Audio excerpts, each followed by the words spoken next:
1982년 2월 서울 아시아 사파리 클럽에서 예사롭지 않은 결혼식이 열렸다. 경력 10년의 교사 월급이 50만 원이던 시절 무려 1억 원을 들인 결혼식이었다.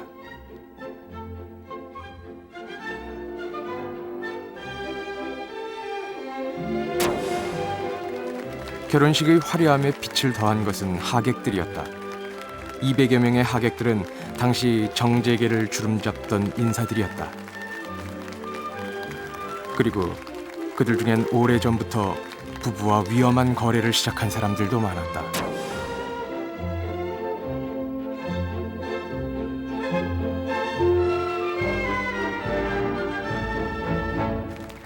(81년 2월) 이후 14개월 동안 이들 부부와 위험한 거래를 맺은 사람들. 그러나 그 누구도 이들 부부와의 거래가 가져올 파란을 예상하지 못했다.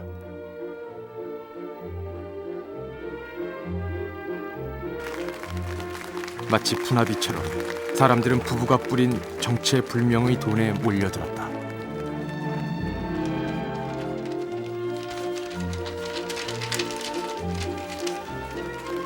부부를 중심으로 수많은 경제계 인사들이 만들어낸 작품은 결혼식 3개월 뒤 만천하에 드러났다. 82년 5월 검찰 발표는 국민들을 경악시켰다. 부정거래를 통해 불과 14개월 동안 부부가 만진 돈은 7,111억 원이었고 그중 부부가 생활비로 쓴 돈은 한 달 평균 3억 5천만 원이었다는 발표였다. 국민들의 숫자 감각을 완전히 마비시켜버린 대형 금융 사기 사건. 온 국민의 시선은 그 주인공에게 집중됐다.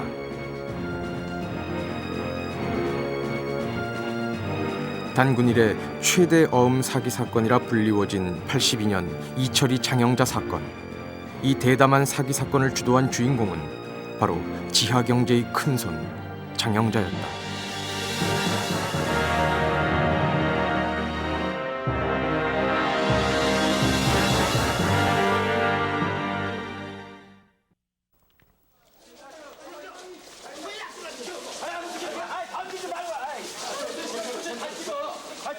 천천히. 82년 앞다퉈 몰려든 기자들의 틈바구니에서도 미소를 잃지 않는 여인. 그의 장영자는 39이었다. 미모와 대담함을 겸비한 이 여인의 범행 수법을 당시 검찰은 이렇게 발표했다. 대기업의 터무니없는 유리한 조건으로 거금을 빌려주기로 약속하고 그 대가로 기업으로부터 빌려준 금액 상당액의 어음과 그 이상의 어음을 교부받아서 이를 모두 사채시장 등에서 할인해서 빌려주기로 한 돈을 지불하고 나머지 할인금은 주식에 투자하거나 또는 기업에 빌려주는 방식을 반복하여 추가로 취득한 어음을 다시 사채시장에서 할인하는 과정을 반복해서 활용했다는 내용이었다. 무엇이 어떻게 됐다는 것인지 이해하기 너무나 어려운 내용들이었다. 대체 장영자는 누구며 어떻게 했길래 천문학적 금액의 사기 행위를 계속할 수 있었는지 자세한 내막을 알고 싶은 국민들은 앞다투어 재판장에 몰려들었다. 그러나 사건 자체가 상식적 경제 개념에선 이해하기 어려운 것이었다.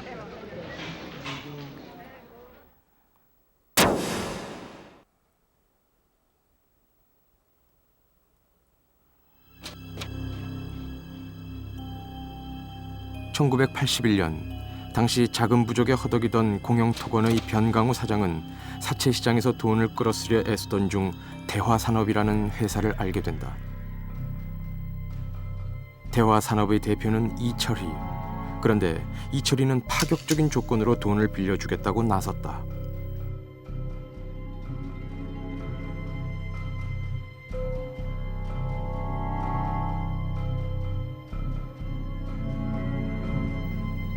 당시 사채시장의 금리가 35%, 시중은행의 금리도 18%에 달하던 때였다. 그런데 그보다 낮은 금리로 그것도 100억 단위로 빌려주겠다는 것이었다. 공영토건의 입장에서 마다할 이유가 전혀 없었다.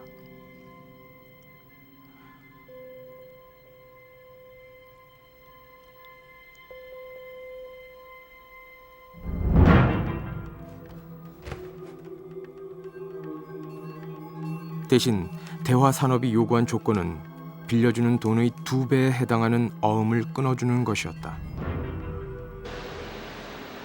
이 같은 거래에 뛰어든 기업은 공영토건만이 아니었다.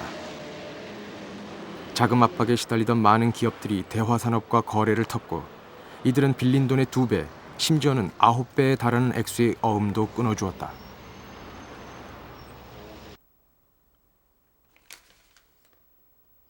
그리고 이 어음을 사채 시장에서 현금으로 바꾸는 과정에 바로 장영자가 있었다.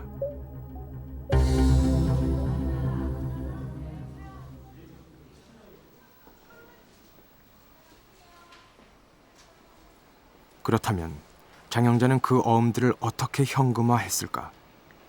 취재팀은 30년 가까이 명동 사채 시장에서 활동하다 지금은 사업체를 운영하고 있는 최용근 씨를 만났다. 그 당시 공영토건 어음은 상당히 회사도 내용도 건실했고 A급은 아니었습니다만 거의 준 A급으로 인정을 받았던 그 회사입니다. 그렇기 때문에 시중에 나오면은 그건 할인이 됐어요. 그래서 이제 할인이 되는 건 금방 사금융 시장에 나오면 시간적으로 갖다 나오면 금방 몇 분 내에 혹은 1시간 내에 현금화가 되니까 그런 자금화 시키는 데는 어려움이 없었겠죠. 월 2.5%다. 그러면 그 당시 2.5면 100억이면 2억 5천만 원 아닙니까? 그러니까 100억에서 2억 5천만 원 뺀 얼마입니까? 97억 5천만 원을 가져갔겠죠. 어음 만기일이 돌아오기 전에 사채 시장에 어음을 돌리고 어음 만기일까지 남은 기간 동안 갚아야 할 이자를 먼저 떼고 어음을 현금으로 바꾸는 것이 어음 할인이다. 당장은 액면가에 못 미치지만 장영자는 빌려주는 돈의 2배 이상의 어음을 받아 이를 현금화시킴으로써 단시간에 막대한 현금을 손에 넣을 수 있었다. 1차에는 100억을 할인해주고 100억을 견지를 받았고 2차에는 한 200억 정도 할인해주면서 200억도 견지를 받고 3차에는 한 300억 할인해주면서 300억 견지를 받고 이렇게 한다면 그건 얼마든지 견지름을 할인하면서 전자에 할인했던 것을 메꿔가면 전자의 견지름을 자꾸 메꿔가는 것이죠. 그건 가능합니다. 그러면서 결과적으로 그건 이제 100% 이제 할인 의뢰한 사람한테 일시적으로 자금 정리를 했을 때 그건 아까 역금리가 발생했기 때문에 당연히 자금이 부족하는 현상이 되겠습니다만 우선 돌려주지 않는 상황에서는 자꾸 캐시플로우는 좋아 현금 보유량은 늘어날 수 있다고 볼 수 있죠. 81년 2월 이후 여러 기업들이 대화산업, 즉 다시 말해 장영자에게 어음을 발행했다. 이윽고 82년 5월 거래된 현금의 총액은 최대 2,500억 원에 달했던 것으로 추정된다. 그러나 이 자금은 시중은행 금리보다 더 낮은 금리를 제시해 끌어모은 것이었다. 장영자는 그 차액을 어떻게 메울 생각이었을까? 과거 10년간 증권 투자 경험에서 한 번도 실패한 적이 없기 때문에 충분히 성공할 수 있을 것으로 생각했습니다. 주식 투자의 실패와 성공 가능성은 50대 50입니다. 이건 충분한 확률입니다. 다시 말해 장영자는 당장 역금리로 발생하는 손실을 감수하더라도 주식시장에서 몇 배가 되는 큰 돈을 벌 수 있다고 자신했던 것이다. 기업의 생사가 걸린 자금을 50대 50의 확률인 주식시장의 판돈으로 건 셈이었다.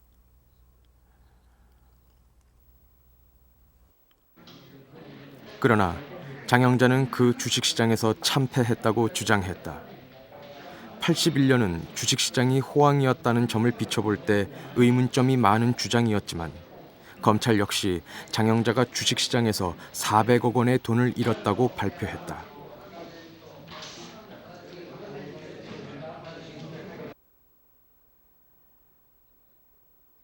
결국 엄청난 양의 어음이 지급 만기일을 맞았다.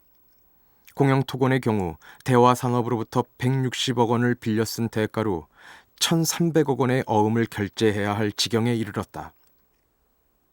수천억 대 어음 부도의 여파는 거대한 파도처럼 확대되어 갔다. 자기 분야에서 수위를 다투던 공영토건과 일신제강은 끝내 부도 처리됐다. 그곳에서 일해오던 수많은 노동자들은 하루아침에 일자리를 잃었다.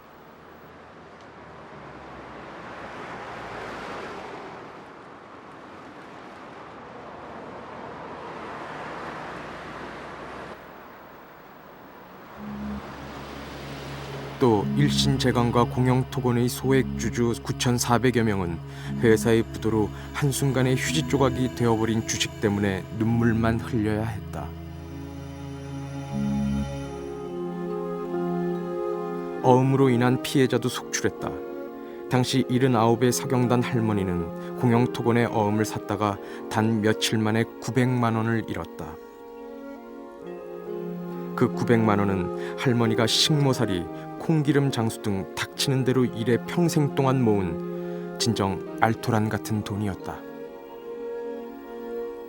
전두환 대통령께서는 24일 오후 현 내각을 크게 개편해서 국무총리와 재무부 장관, 법무부 장관, 동자부 장관을 경질. 사건이 터진 보름 후 정부는 하루빨리 민심을 수습하기 위해 내각 개편을 단행했다. 국민들이 받은 충격이 그만큼 컸던 것이다. 이 사건은 남다른 탐욕, 사치와 허영, 그리고 낭비력 있는 이철희 장영자 부부가 특수 신분을 가진 사람의 비호를 받고 있는 것처럼 과시 또는 위장하면서 사채놀이, 정권 투기에 몰두하다가 종국에는 파탄에 이르고만 건국 이래 최대의 사기 사건입니다.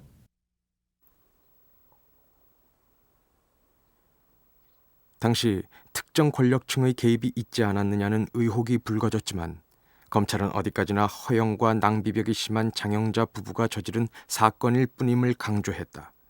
그렇게 수사는 종결됐다.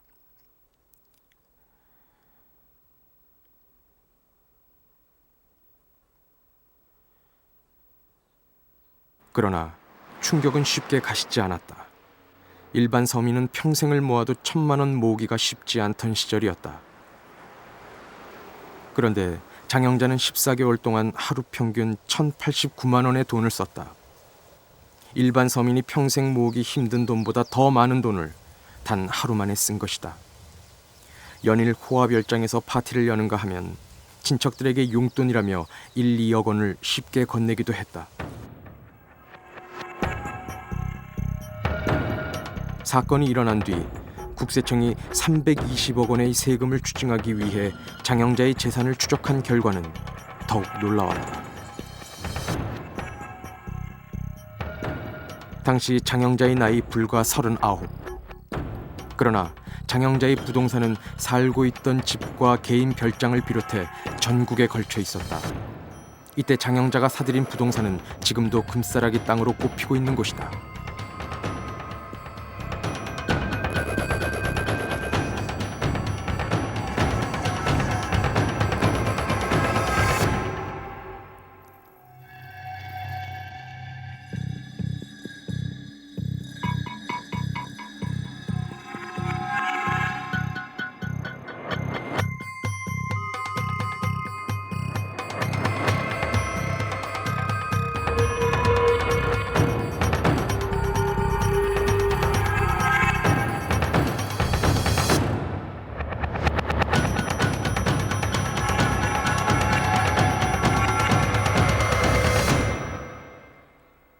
장영자는 젊은 나이에 어떻게 그렇게 많은 부를 쌓을 수 있었을까? 사건 발생 11년 뒤 장영자는 한 TV 프로그램에 출연해 그 과정을 이렇게 설명했다. 저희 고모가 용산 백합유치원 원장을 하고 계셨어요. 원감수녀라고 계시는데 바오로 수도원이죠. 가서 보니까 거기가 유치원을 해요. 그래서 제가 이제 피아노도 좀 치고 하니까 나더러 고모가 놀지 말고 유치원 보모 보조를 하래요. 그래서 제가 유치원 보모 보조를 1년을 하니까 한 달에 35,000원씩 월급을 줍니다. 그래서 그 월급을 절대로 안 쓰고 10원도 정말 차 탈 거 차 타러 가야 돼. 전차입니다. 그때는 전차에서 원효로인데 원효로에서 남영동까지 나오려면 전차를 타고 나왔는데 저는 전차를 탄 일이 없습니다. 그 돈을 아끼느라고 걸어다녔어요. 거기서 노량진까지도 걸어다녔어요. 집안 형편 때문에 대학 졸업과 함께 돈벌이에 나서야 했다며 장영자는 눈물로 말문을 열었다.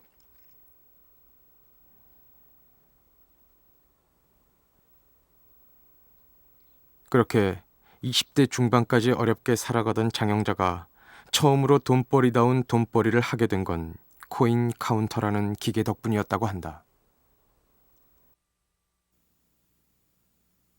그때 제가 26인가 그래요.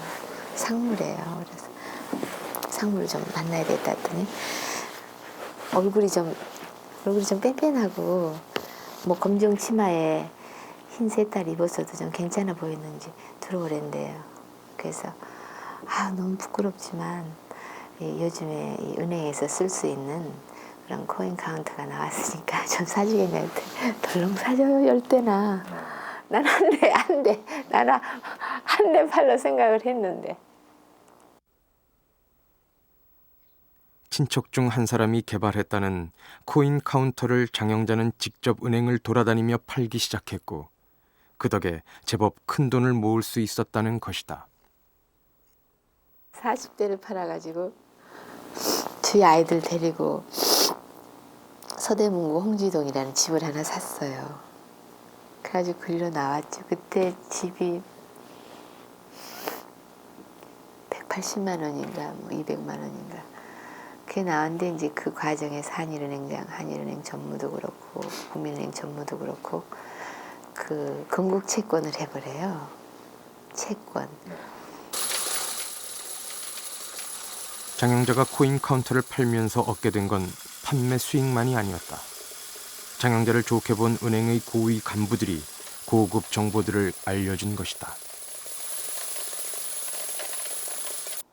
애들 데리고 할 거 없으니까 선생 같은 그런 거. 그리고 어떻게 된 의미인지 본격적으로 도와주더라고요. 저를. 내가 필요하다고만 하면 이자 없이 돈을 빌렸어요. 이자 없이. 그런데 그러자 이제 이 나라가 그러면서 제가 채권 장사를 했어요. 근데 뭐 이제 한 1억 정도 투자한다 하면은 1,500만 원 정도도 남을 때 있고. 그러니까 그게 이제 날짜를 가지고 남는 게 아니고 이제 그날로 남고. 그런 일이 한 달에 10번만 있어봐요. 1억 가지고 1억도 남는 거죠. 그렇게 해서 1억 8천만 원이란 큰 돈을 손에 쥐게 된 장영자는 드디어 사채시장에 눈을 뜨게 된다. 당시 사채시장의 금리는 사채업자가 부르는 게 갑이었다. 사채시장이 우리나라 전체 경제 규모의 30-40%까지 성장했던 시절이었다. 부도 직전에 이제 기업들이 돈을 빌리려 하면 은행 돈은 항상 부족하니까 그 사채시장에서 빌릴 수가 밖에 없는 것이고요. 또 그때 사채시장의 사채금리라는 거는 급한 사람이 빌리는 이제 얼마나 급하냐에 따라서 이자율이 막 올라가니까 그야말로 앉은 자리에서 돈 빌려주고 막 10% 받고 그래서 뭐 1억 빌려주고 1,500만 원을 버는 이제 그런 사채 경우도 있었죠. 그런 거는 이제 전체적으로는 아니지만 그런 거를 잘 이용한다든지 또 급전이 필요한 사람들하고 잘 연결이 되어 있는 이제 소수의 사채업자들은 이제 그런 것도 할 수가 있었죠. 또 하나는 돈 빌려서 땅을 사면은 땅값이 펄쩍펄쩍 뛰니까 아무튼간에 이제 그 사채 시장에서 돈을 빌리는 사람들도 많았고요. 그래서 자금 수요가 항상 많으니까 공급보다가 그래서 이자율이 그때 뭐 막 20 몇 프로 막 이렇게 됐잖아요. 30% 되기도 하고.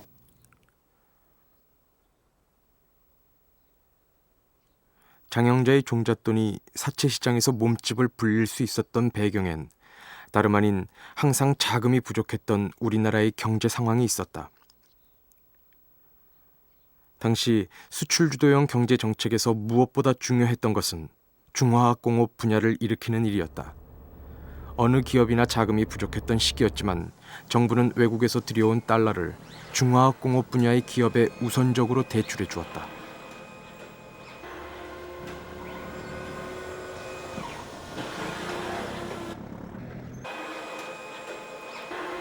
매년 성장을 한 2, 3% 하면은 될 수 있을지 모르지만 막 10%씩 이렇게 하니까 투자를 많이 해야 되니까 자금 부족인데 국내 금융시장이 이거를 조달 못하니까 외국에서 가져왔거든요.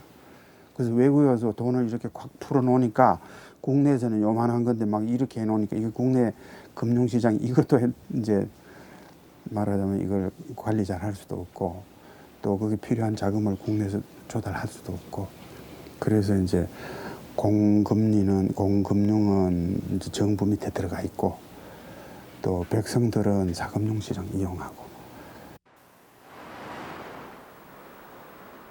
정부가 시중은행들의 주식을 50% 이상 보유, 이를 통해 은행 경영을 좌지우지하는 소위 관치금융이 극에 달했던 당시 은행은 정부가 요구하는 대로 대출을 해줄 수밖에 없었다. 결국 수출 일선에 나선 기업이 아닌 일반 기업들은 은행으로부터 대출을 받기가 점점 어려워졌고 자연히 사채 시장을 찾을 수밖에 없었다.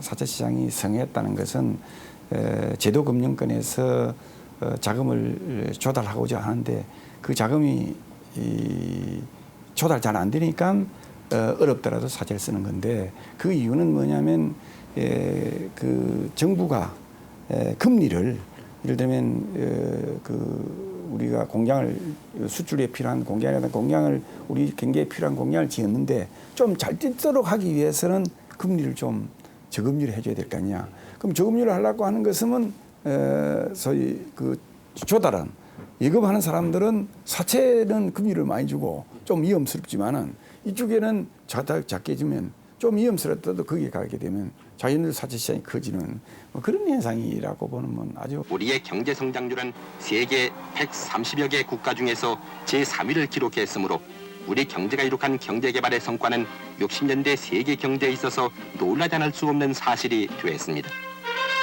144달러에서 박정희 정권의 강력한 수출 주도 정책 속에서 사채 시장 역시 성장 에너지를 얻게 됐다.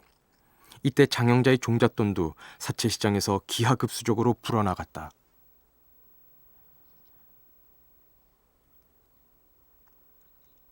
그러나 사채 시장의 급성장은 결국 경제 성장에 제동을 걸게 된다.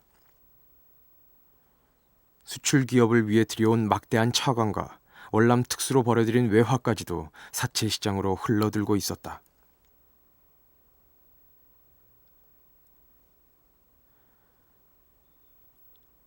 수출을 명분으로 시중은행으로부터 싼 금리로 대출을 받았던 기업주들이 그 대출금을 기업에 투자한 것이 아니라 사채놀이를 한 것이다.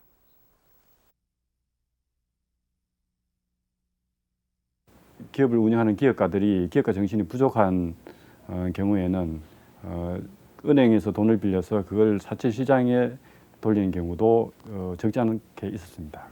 그렇게만 하면은 금리 차이 10% 가까이를 먹을 수가 있는 거죠. 그러니까 자기 자금을 사채 시장에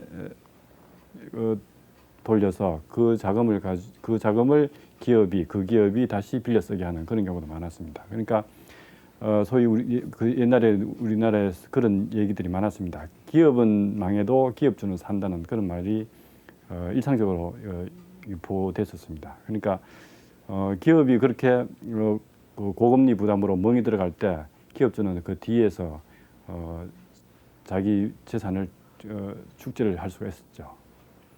박정희 대통령은 8월 3일 0시를 기해 경제 안정과 성장에 관한 긴급명령을 발표했습니다. 헌법 제73조에 근거를 둔 이번 대통령 긴급명령 15호는 사채에 호덕이는 기업을 도와 기업 활동을 촉진시켜 경기를 회복시키려는 조치로서 모든 정부는 72년 83 조치, 즉 사채 동결 조치라는 강력한 경제 정책을 선포하기에 이른다. 사채를 이용한 모든 기업에 그 현황을 신고하게 하고 연 16%의 싼 이자와 3년 거치 5년 분할 상환이라는 파격적 조건으로 사채를 강제 동결함으로써 40% 이상의 고금리 사채 허덕이던 기업들의 숨통을 틔워준 것이다. 83 조치 때에 굉장히 어려워가지고 사채를 동결하자 했을 때에 정경련이 생각한 건 한 1,800억 정도 되지 않겠느냐. 그렇게 신고액이 그런 정도 되리라고 생각했는데 정작 신고를 받고 보니까 그것보다도 굉장히 많았다는 거죠. 예. 그래서 뭐 통화량의 약 80% 정도 되는 3,456억이 신고됐어요. 8.3 사채 동결 조치로 사채 시장은 급속도로 냉각되어 갔다. 그러나 불과 5개월 뒤 장영자에겐 또 다른 기회가 찾아왔다.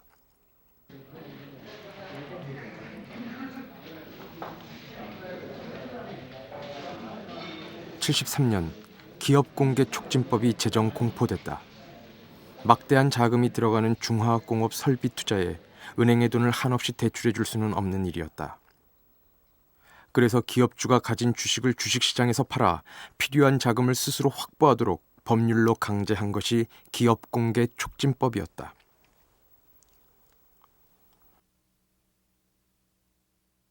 중화공업화를 이제 본격적으로 70년대 그 초중반부터 이제 실시를 하게 되는데, 아시다시피 중화공업화를 하려고 하면은 엄청난 자금이 장기적으로 투자되어야 하기 때문에 정부로서 이제 금융권을 통해 가지고 자금을 지원한다는 게 상당히 한계가 있다고 하는 것을 느꼈습니다. 그래서 그 주식을 통해 가지고 필요한 자금을 조달을 하게끔 이렇게 만드는 겁니다. 8.3 조치에 비해서 기업에 준 혜택을 국민에게 도로 나눠주지 않은 그런 정책에서 상당히 그 권유를 해가지고 공개를 하는 그런 행태가 됐는데, 그러나 그 결과로 기업들이 본인 자체로서는 원치 않았지만은 결과적으로서는 약 뭐 200개 정도 한 몇 년 사이에 공개가 됨으로 해서 전체적으로는 그 소위 그 충격, 외부 충격에 대한 안정성을, 건전성을 더 확보한 그런 긍정적인 효과가 있었다고 생각이 됩니다.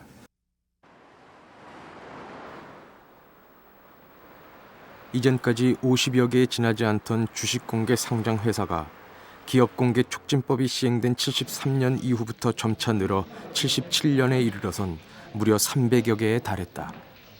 물론 이 정책의 기본 정신은 기업은 경쟁력을 갖추고 그 이익은 국민들이 골고루 나눠 가지자는 것이었다. 그러나 기업 공개가 됐다 해도 보통 사람이 주식 거래를 통해 큰 돈을 만지기는 어려웠다. 주식도 그렇습니다. 그 일반적으로 내부자 거래로 해서 대개 돈을 좀 일부들 챙기고도 그러는데, 내부자 거래를 알았다 하더라도 그게 내부자 거래, 내부의 어떤 정보를 알았다 하더라도 그게 별로 큰 정보가 안 되는 경우가 많아요. 그렇기 때문에 그러면 뭐 웬만한 그 기업들 뭐 다들 떼돈들 벌게요.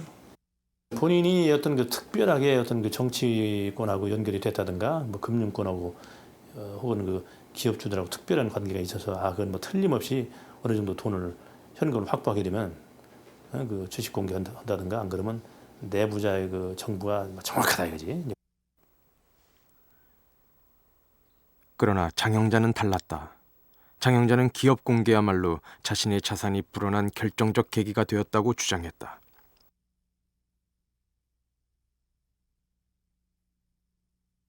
그 기업 공개 촉진법에 의해서 기업들이 전부 공개가 되니까 그때는 이제 10배, 20배는 보통 벌었죠.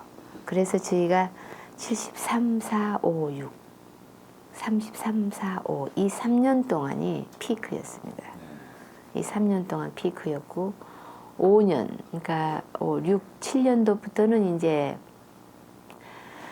그러니까 3, 4년 동안에 한 300개, 207, 80개가 공개됐습니다.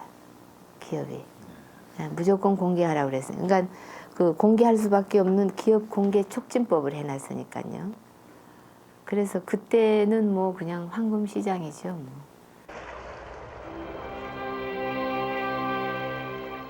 여기는 목포군의 신안 앞바다 문화재 발굴 현장입니다.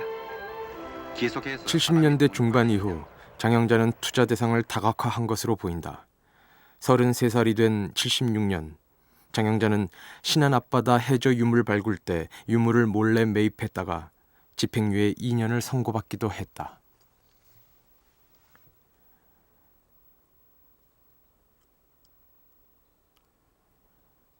(70년대) 후반 부동산 투기 바람이 전국을 휩쓸었다.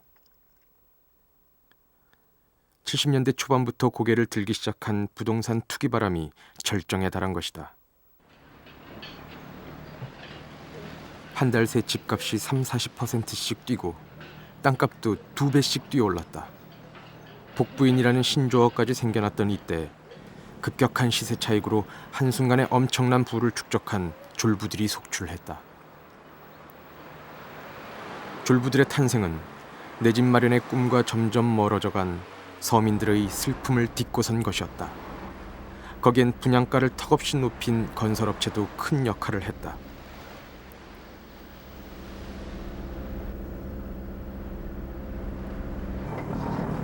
아파트 등 부동산 개발 분양을 통해 수직 성장한 건설업체들은 수출 기업에 대한 우대 정책을 발판 삼아 중동으로 대거 진출하기에 이른다.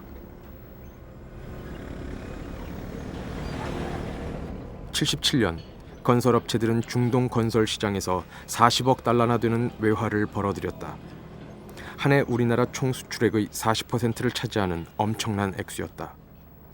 건설업체들은 중동 건설 시장에 경쟁적으로 뛰어들었다. 그러나 무분별한 경쟁의 결과는 참혹했다.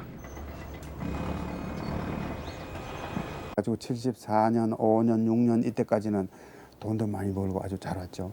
7년, 8년 이제 이럴 때는 이제 그 정부에서 정책을 잘못했는지 모르지만은 막 중소기업이든지 떼든 그냥 막 건설 진출을 막 시켜가지고 그야말로 큰 빌딩, 항만을 건설할 능력도 없는 기업들이 가가지고 가령 뭐 2억 불짜리를 1억 불에 따서 하다가 이제 불실해서 손해도 많이 보고 이제 이랬죠. 그래서 그때 이제 한 이야기로는 건설업자를 수출을 너무 내보냈다. 또 이제 건설업자 쪽에서는 우리가 가서 하면 되는 건데 또 정부가 규제하는 건 말이 되느냐. 이래서 이제 정부는 또 그럼 나가서 다 해봐라. 이제 이러다가 그 이제 73년에 들어왔던 석유 달러의 효과가 이제 4, 5년까지는 괜찮았는데 6, 7, 8, 9, 8 요때까지 되니까 수익률이 정신없이 떨어지고 우리 기업들이 중동에 가서 덤핑하고 그래서 그 가서 많이 망했잖아요.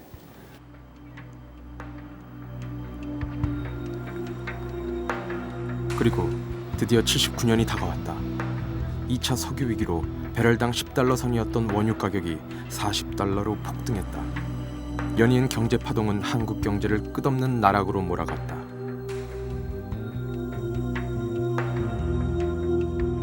연탄과 공산품을 비롯 각종 공공요금을 인상한다는 정부 발표는 한 달이 멀다 하고 계속됐다. 정부가 정한 물가 억제선 15%는 불과 4개월 만에 무너졌다.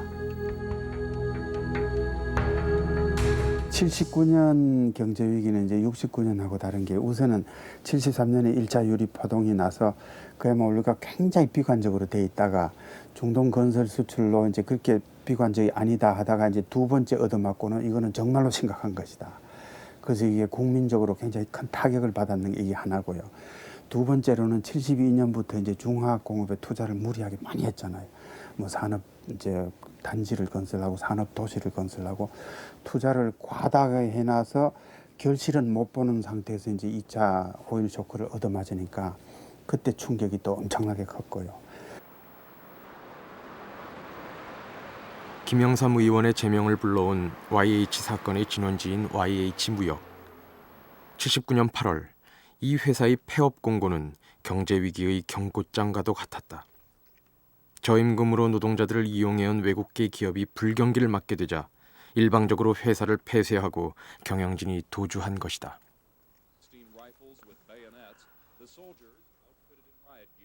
왜곡된 경제구조가 가져온 위기는 이제 박정희 정권에 대한 전 국민의 불만으로 응집 확산되기 시작했다.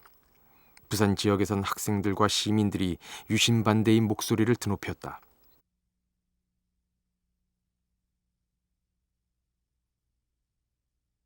(1979년 11월 3일) 9일장으로 모신 가운데 고 박정희 대통령 각하의 국장이 엄수돼 그리고 10월 26일 18년 5개월이라는 세월 동안 성장 우선의 개발 독재를 주도해온 박정희 대통령의 죽음으로 정치 위기는 극에 달한다.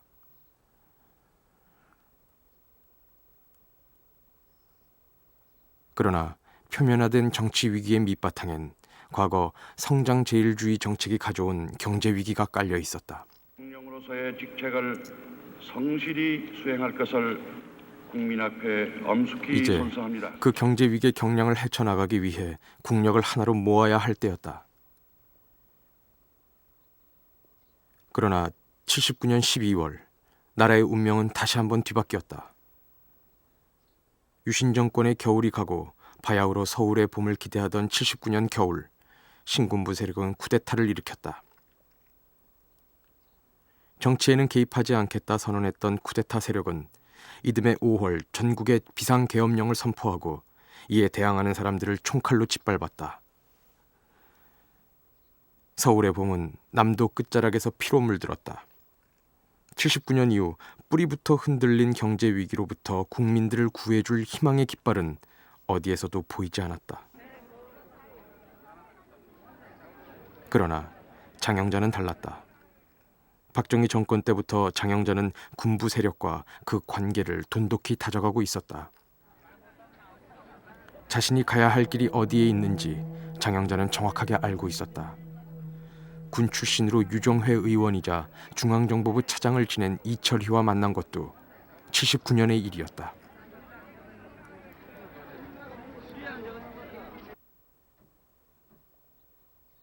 천주교에서 불교로 개종한 장영자는 80년 본격적으로 신군부 세력에 접근해 갔다.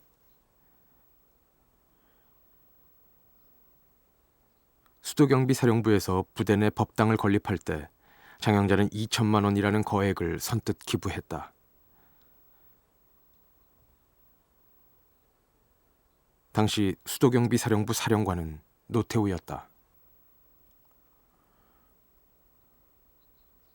장영자는 군부대와 관련된 불사엔 빠짐없이 나타났다. 뒤탈을 우려한 보안사가 각 부대에 장려인을 조심하라는 경고를 보낼 정도였다.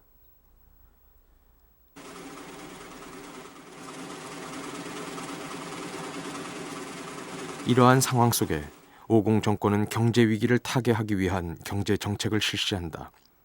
부실 기업에 대한 대대적인 정리 작업에 들어간 것이다. 정부는 경제 회복을 위하여 물가 안정에 최선의 노력을 기울이겠습니다. 경제 안정에 나선 오공 정권은 물가 억제를 위해 시중에 대한 자금 공급을 대폭 줄이게 된다. 수출기업이건 내수업체건 자금 조달에 숨통이 막히게 된 것이다. 그것은 곧 사채시장의 부활을 의미했다.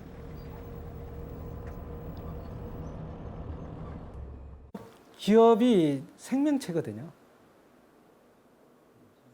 물에 빠진 사람 생각을 해보십시오.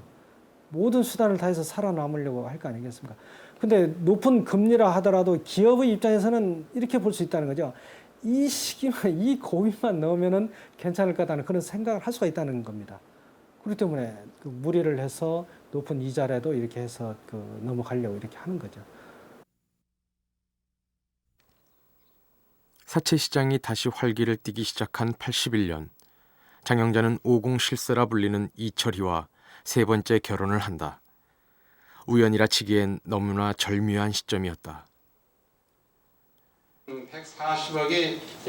자금과 권력을 양손에 쥔 장영자는 안정화 정책으로 한층 높아진 은행 문턱도 안방처럼 드나들었다. 저희들이 일방적으로 이 두 업체에 대해서 특혜를 주고 여신을 해줬다. 이렇게 신문지상에도 많이 보도가 되고 있습니다만 저희들은 최고는 한 700억, 적어서 한 400~500억 선은 항상 예금을 조성이 돼 있었고. 은행과 같은 경우는 그 실적이 굉장히 중요하거든요. 지점장도 그 실적 평가를 할 때 예컨대 예금이 얼마 이런 거라고요. 그러면 이제 그 예금을 사채업자가 이제 은행에다가 예금을 하고 그 예금을 사채업자가 지정을 하는 사전에 그 주기로 됐던 거기에 이제 대출을 해주고 그럼 이 차를 먹는 거죠. 그러니까 은행 대출 이자하고 시중 그 사금융 이자율하고 그 차이를 따로 이제 받아내는 그런 식으로 할 수가 있죠. 그게 이제 전형적인 케이스입니다. 그러면 이제 은행은 은행대로 그 캐스도 올라가고 예금 해가지고 대출하니까 예대 마진 생기지.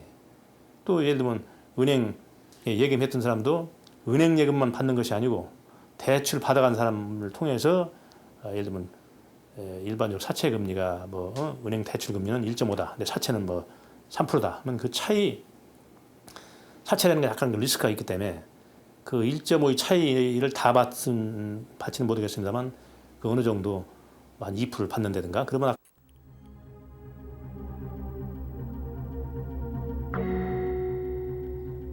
장영자는 당시 1,800억 원이라는 큰 돈을 은행에 유치해 주면서 은행 그리고 기업과의 거래를 트는데 필요한 신용을 얻는다. 사실 그 돈은 또 다른 큰 손으로부터 1,000만 원당 50만 원의 커미션을 주고 빌려 은행에 예치한 것이었다. 실로 사채 시장의 큰 손이었기에 가능한 돈놀이였다.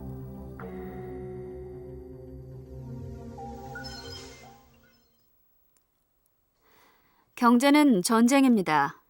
다만 전쟁은 승패가 있고 경제는 손익이 있을 뿐입니다. 전쟁에도 전략이 있듯이 재산 증식 방법에도 여러 가지 전략이 있습니다. 그러나 또 다른 의문이 여전히 남는다. 자금 시장에 정통한 기업주와 은행인들이 어떻게 장영자의 말 한마디에 휘둘렸나 하는 것이다. 불가사의거든요, 사실은. 그때 이제 견질어음으로 준 게 몇 배씩 다 줬거든요. 그때 당시의 기업들의 그 면면을 보면은 상당히 큰 기업인데도 어떻게 큰 그 규모의 견질어음을 그렇게 주었는지 그건 잘 모르겠습니다.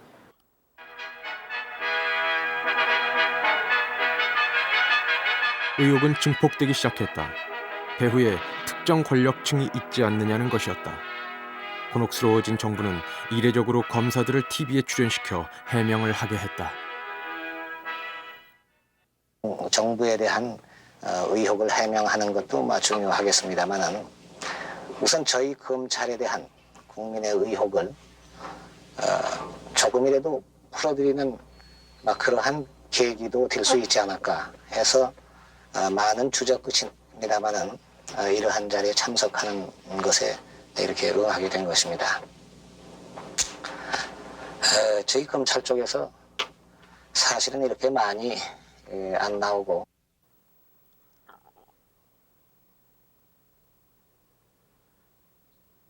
장영자 부부의 행적엔 권력형 비리를 의심하게 하는 대목이 많았다.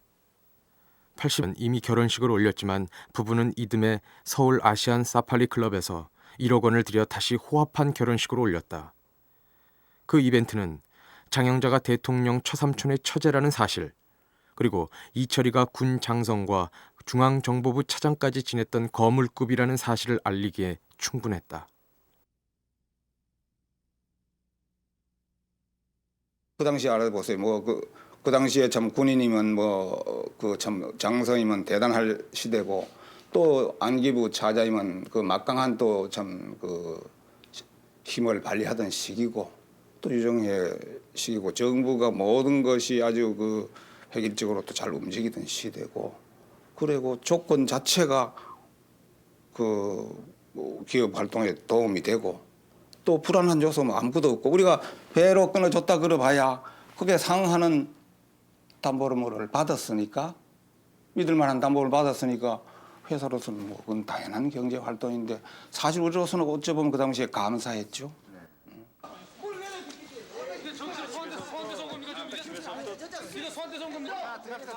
권력형 비리에 대한 의혹이 계속 제기되자 검찰은 드디어 새로운 인물을 수사 대상에 포함시키기에 이른다.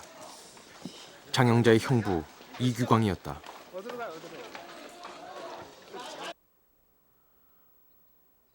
당시 광업진흥공사 사장이었던 이규광은 처제인 장영자로부터 수억 원의 돈을 받고 기업인들과의 만남을 주선해 줬다는 혐의를 받았다. 이규광은 당시 대통령의 부인 이순자의 삼촌이었다.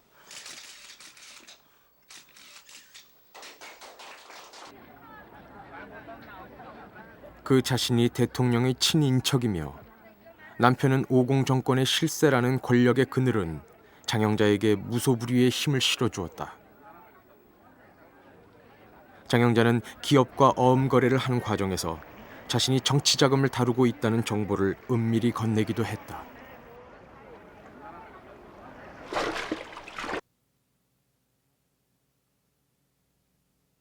양성화 자금을 양성화시키는 과정에 이런 처음에 저희들이 끊어줄 때는 한 장인가 두 장으로 끊어줬더랬습니다. 큰 액수로 처음에 할 때는. 그러니까 얼마 지난 뒤에 이게 이 지하 자금, 즉 그때는 음성이다 뭐 양성이다 아니고 지하 자금을 이 양성화시키기 위해 가지고는 이것을 잘게 좀 해주는 게 좋겠다. 여러 장으로 해주는 게 좋겠다. 그래서 저희들 참 의심 안 하고 해줬습니다. 의심 안 하고 해줬는데 그것이 은행에 들어와서 뭐 이야기가 되고 이런 조회가 오더라도 그런 거 우리 끊어준 게 맞다. 이렇게 얘기해서 자기네들을 100% 믿었습니다. 저희들은.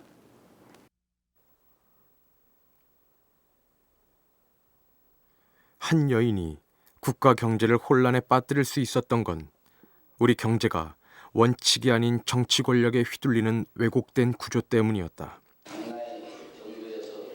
권력형 비리의 일면을 드러낸 이 사건은 전 국민이 오공 정권을 불신하게 하는 계기가 되기에 충분했다. 당시 사회 분위기는 아주 대단히 우울했었고요. 그리고 국민들의 어떤 심리는 위축되었던 것 같습니다. 그 이유는 전두환 정권이 그 5월 민주화 운동을 무력으로 진압하면서 성립한 정권이기 때문에 정치적 정당성이 매우 취약했기 때문입니다. 그나마 국민들이 이제 기대를 가졌던 것은 이제 경제 문제라고 할 수 있는데요. 이 장영자 사건이 터짐으로써 경제 문제에 대해서도 이제 적지 않은 어떤 회의와 우려를 갖게 된 것 같습니다. 그러니까 알고 보니 한국 경제가 어떤 뭐 부정부패나 부실로 이제 뭐 이루어져 왔다는 것을 뭐 단번에 보여준 사건이기 때문에 그러합니다. 80년은 79년부터 시작된 경제 위기가 마이너스 성장으로 이어진 해였다. 그 어려운 경제 상황 속에서 새로운 대통령과 함께 등장한 친인척 비리 의혹은 날로 증폭되고 있었다.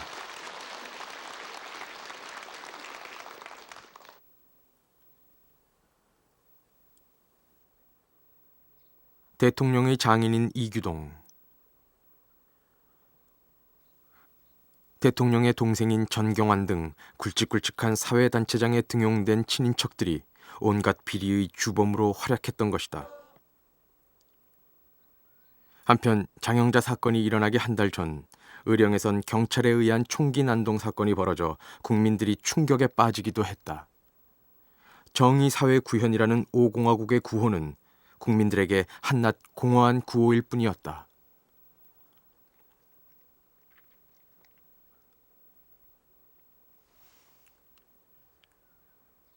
민심을 달래려는 듯 대통령의 처삼촌인 이규광에게도 징역형이 내려졌다. 장영자 이철희 부부에겐 15년의 징역형이 내려졌고 장영자 사건과 관련된 모든 사람들도 예외 없이 구속 기소되는 처벌을 받았다.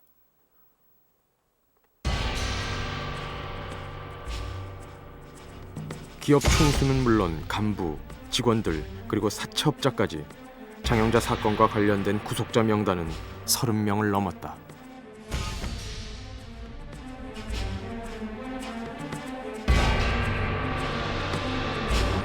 당시에 우리 사회가 가지고 있는 특징이라고 할 수 있는 어떤 천민사회, 천민의식의 아주 전형이라고 할 수 있을 것 같습니다. 우리 사회의 경우 워낙 산업화의 속도가 빨랐었기 때문에 이 뭐 서구에서처럼 그런 정상적인 시민사회가 좀 그렇게 발전하기가 좀 어려웠습니다. 그 결과로서 나타나게 된 것이 어떤 이 뭐 천민의식이라고 할 수 있는 어떤 이 자신의 이기주의를 극대화시키는 것입니다. 뭐 다시 말씀드리자면 삶의 궁극적인 목표는 다름 아닌 돈과 권력을 더 많이 얻는 데 있다고 볼 수 있습니다. 뭐 편하게 말씀을 드리자면 뭐 개처럼 벌어서 정승처럼 쓰겠다. 사실 이런 어떤 이 논리가 많은 어떤 국민들의 마음속에 뭐 이 상당 부분 차지하고 있지 않았나 하는 생각이 듭니다. 장영학 씨 사건은 바로 이러한 어떤 천민의식을 아주 단적으로 보여주는 상징이라고 할 수 있을 것 같습니다. 반면 장영자의 어음 사기 사건은 획기적인 경제 정책을 도입하는 계기가 되기도 했다. 김재익 등이 주축이 되어 연내 금융실명제를 실시하겠다고 전격 발표한 것이다.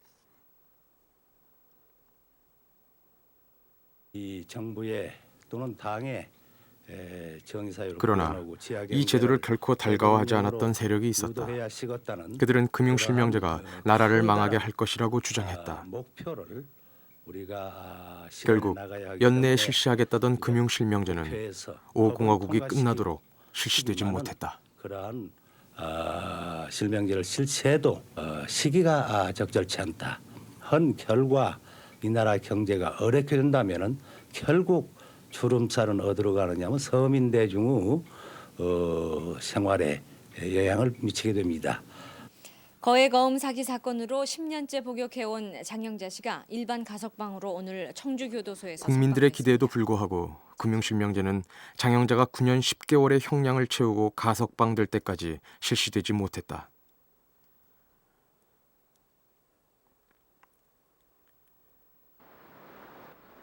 또한 장영자가 더 이상 큰 손이 아닌 평범한 시민이 됐을 거라는 예상도 빗나갔다.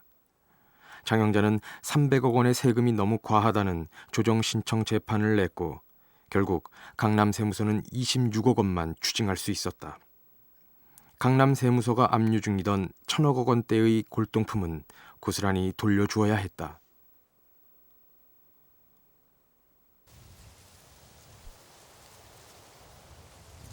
(82년) 195억 원 정도였던 부동산도 수감되어 있던 10년 사이 껑충 뛰어올랐다. 무려 290만 평에 달하는 제주도 성읍의 목장 부지도 그중 하나였다. 저쪽에 보이는 오름으로부터 시작해가지고 저기 지평선 넘어 조금 더 그 땅이 좀 더 갖고 있고 이 앞에 보이는 영주산까지가 예전에는 지금은 현재 넓은 목장이지만 20여 년 전에는 그 가난 목장이라고 불렀었고 장영자가 소유했던 땅들입니다. 이 땅은 장영자 사건으로 피해를 입은 은행에서 담보로 잡아넣었던 것이었다. 그러나 국세 징수 우선의 원칙 때문에 은행은 이 땅을 처리할 수 없었다. 결국 세금 조정 신청 재판에서 승소한 장영자에게 골동품과 땅 대부분이 고스란히 돌아간 것이다.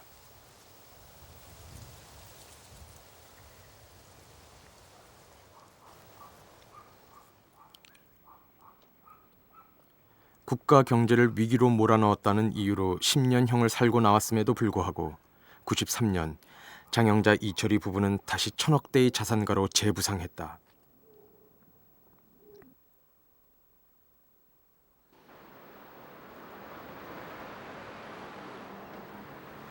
그로부터 11년 세월이 흐른 지금, 그런데 장영자는 서울의 한 구치소에 수감되어 있다. 그동안 장영자에게 무슨 일이 있었던 것일까?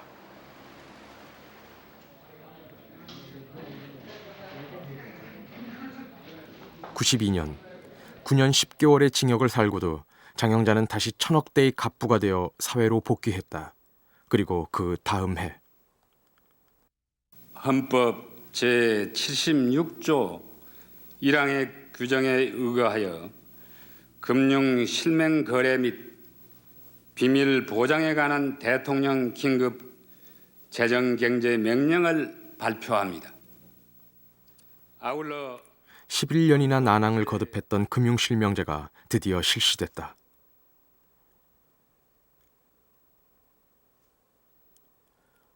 몇 개월 뒤 장영자는 또다시 구속됐다. 93년 장영자는 당시 금융실명제가 가져온 혼란 속에 다시 한번 재기에 나섰다. 부실기업을 인수해 그 기업의 이름으로 어음을 끊어 할인을 반복하다 결국 140억 원의 사기 혐의로 검찰에 구속된 것이다. 장영자는 이 사건으로 4년형을 선고받고 재수감됐다. 한국은 IMF와 우방국들의 자금 지원을 통하여 현재의 금융 외환 위기를 극복할 수 있는 계기를 마련하였습니다. 추가적인 2차 방어 전선에 참여합니다. IMF와 한국 정부가 장영자가 두 번째 수감 생활을 하는 동안 한국 경제엔 또 한 번 위기가 닥쳐왔다. IMF에 구제 금융을 신청해야 할 정도로 국가 경제는 위기에 빠져 있었던 것이다. 그 다음 해인 98년 장영자는 시국 사범과 함께 광복절 특사로 출감했다.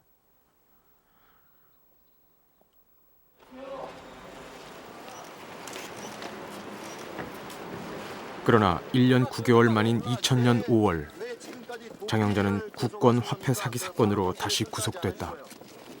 1000억대에 달하는 국권 화폐 뭉치를 갖고 있는데 유통되기 어려운 만큼 싸게 할인해 신권과 맞바꾸겠다고 한 사기 사건이었다. 피해자입니다. 피해자. 제가 왜 피해자입니다. 피해자. 장영자는 전문 사기단이 자신을 이용했고 자신은 오히려 피해자라며 울부짖었다. 그러나 검찰은 조사 결과 그 주장에 신빙성이 없다고 밝혔다.